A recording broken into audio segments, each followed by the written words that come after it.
Inalalapit sa publiko ang lokal na produkto ng mga micro, small and medium enterprises, tatlong one-town, one-product store sa Baguio City.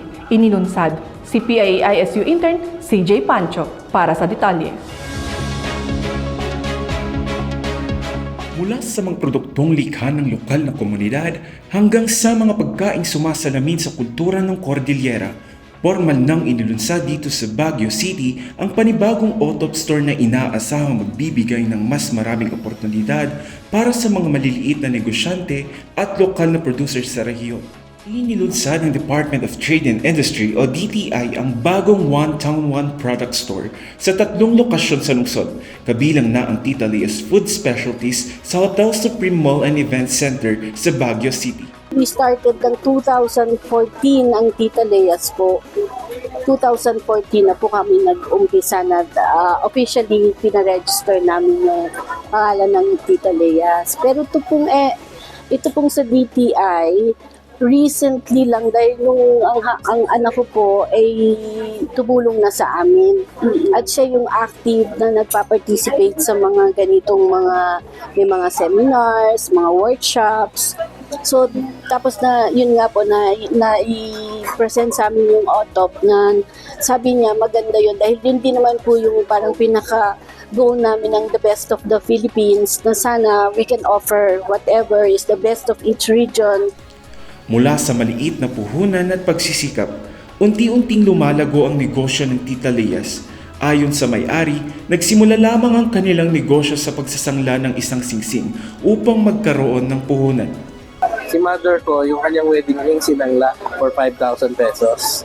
Yun yung pinangsimula ng Tita Lea's.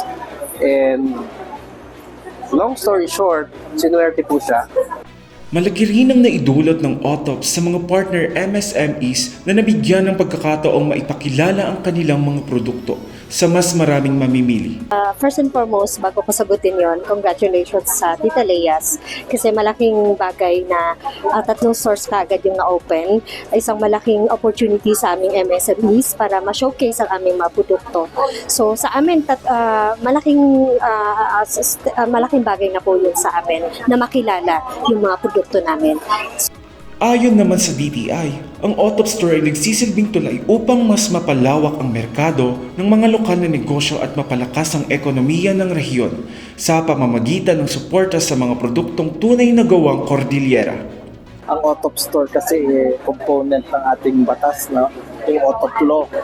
Yung OTOP Law natin, RA 11960, dati flagship program ng DTI ang OTOP, One Town One Product.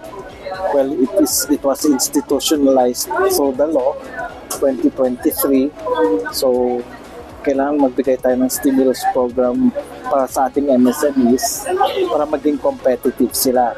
So part ng component na yung sinasabi ng OTOP law is yung market access. So through yung pag-establish natin ng ating mga OTOP stores, nakakapag-benta, yung nagiging outlet ng ating MSMEs. Of course, ang OTOP is promoting products that are locally through the local talents at using of local resources. Yun naman ang objective ng OTOP, no? Sa pamamagitan ng OTOP Store, hindi lamang ang produktong lokal ang nabigyan ng pagkakataong makilala, kundi maging ang sipag, talento at pangarap ng mga negosyanteng Cordillera. Isang hakbang ito tungo sa mas matatag na lokal na ekonomiya at mas malawak na merkado para sa mga produktong tunay na gawang Cordillera. Mula rito sa Baguio City, ako po si PIA-ISU intern CJ Pancho para sa PIA News Cordillera.